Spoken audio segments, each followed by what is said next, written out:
Réitérer à notre secrétaire général, M. Antonio Guterres, souffrez que je vous exprime mon profond désaccord suite à votre récente sortie médiatique, au cours de laquelle vous prenez position et vous exprimez sur l'affaire des 46 mercenaires ivoiriens.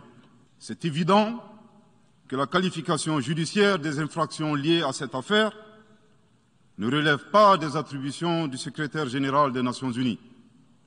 Il ressort clairement qu'il n'existe pas de lien entre les 46 mercenaires et les Nations Unies.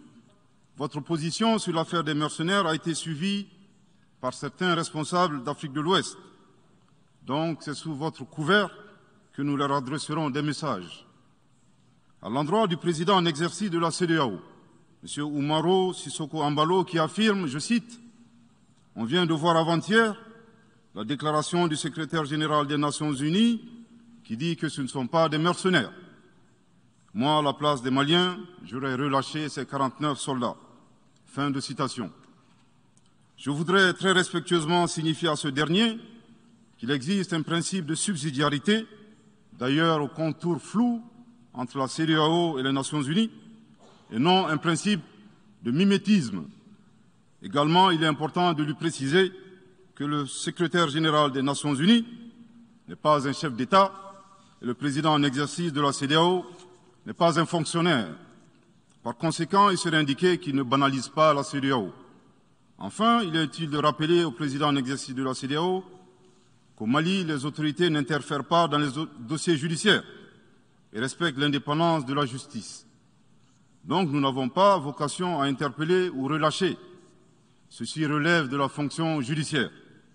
Aussi, M. Umaro Sissoko Embalo doit être conscient du fait qu'il est le dépositaire d'un lourd héritage et de plusieurs sacrifices qui ont fait la renommée de cette organisation. La dynamique ayant fait la grandeur de la CEDEAO ne doit pas être brisée. Par ailleurs, nous avons pris acte de la menace de sanctions proférées contre le Mali et loin d'être impressionnés par des sanctions, je voudrais signaler au président en exercice de la CEDEAO qu'à la fin de son mandat, les peuples ouest-africains le jugeront sur les efforts qu'il a fournis pour améliorer les conditions de vie des populations et non des shows médiatiques servant des agendas étrangers. À l'endroit de M. Bazoum, il remarquera que le gouvernement de la transition n'a pour le moment jamais réagi à ces propos injurieux pour deux raisons cumulatives. La première raison tient au respect de l'héritage laissé par nos ancêtres, qui consiste à ne pas répondre aux injures par des injures. La seconde relève de l'identité de M. Bazoum, l'étranger qui se réclame du Niger. Nous savons que le peuple nigérien, frère du Mali, se distingue par des valeurs sociétales, culturelles et religieuses très riches. M. Bazoum n'est pas un Nigérien, son comportement nous le reconforte totalement dans notre constat. Excellence, Monsieur le secrétaire général, le Mali tirera toutes les conséquences de droit de vos agissements. Devant Dieu et en leur âme et conscience, nous demandons à ceux qui refutent notre version d'indiquer s'ils accepteront que les militaires ayant dissimulé leurs identités en mettant sur leurs passeports qu'ils sont peintres, maçons, etc., avec des armes débarquent dans leur aéroport sans que le pays de destination n'ait été au préalable informé et dans le dessein funeste de déstabiliser ce pays. S'ils ne l'acceptent pas en tant qu'État, si cela n'est pas possible à Lisbonne ou ailleurs, le Mali non plus ne l'acceptera pas en tant qu'État et ce ne sera pas non plus possible à Bamako ou dans une autre localité malienne. Grave, Monsieur le Président, le Mali sera en mesure de prouver que la junte française a fourni des renseignements et des armes à des groupes terroristes.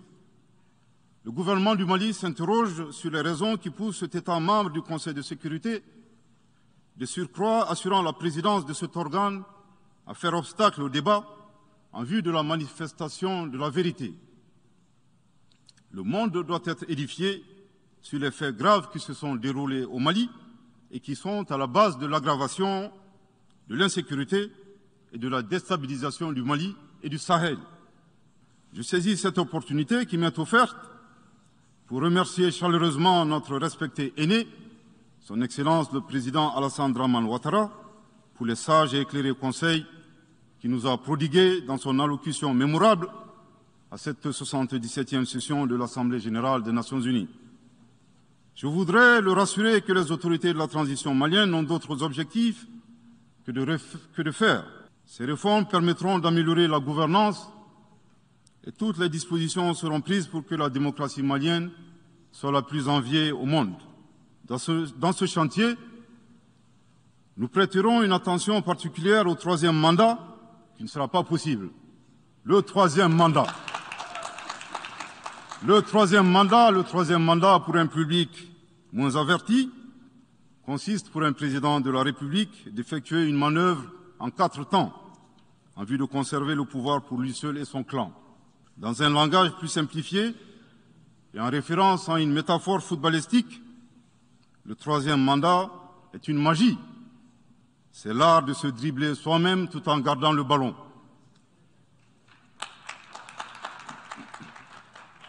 Excellence, Monsieur le Président Ouattara, vos conseils nous rappellent la triste histoire du chameau qui se moque de la bosse du dromadaire. Malgré les efforts tangibles de la transition malienne, dans la mise en œuvre des chronogrammes des réformes politiques et institutionnelles et celui des élections, salué par la communauté internationale, Madame la ministre des Affaires étrangères de la junte française, à qui le Mali n'a pourtant rien demandé, a estimé qu'il n'y avait pas eu de progrès, oubliant que nul ne peut aimer le Mali plus que les Maliens eux-mêmes. Sa position singulière et son adversité ne nous surprennent guère. Victor Hugo, dans Claude Gueux, a classé le genre humain en 2 catégories, en indiquant, je cite, qu'il y a des hommes qui sont fers et des hommes qui sont aimants.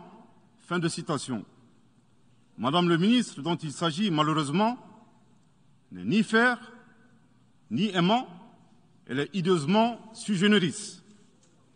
Devant l'incertitude et les situations étrangères, le peuple malien adopte une attitude prudente.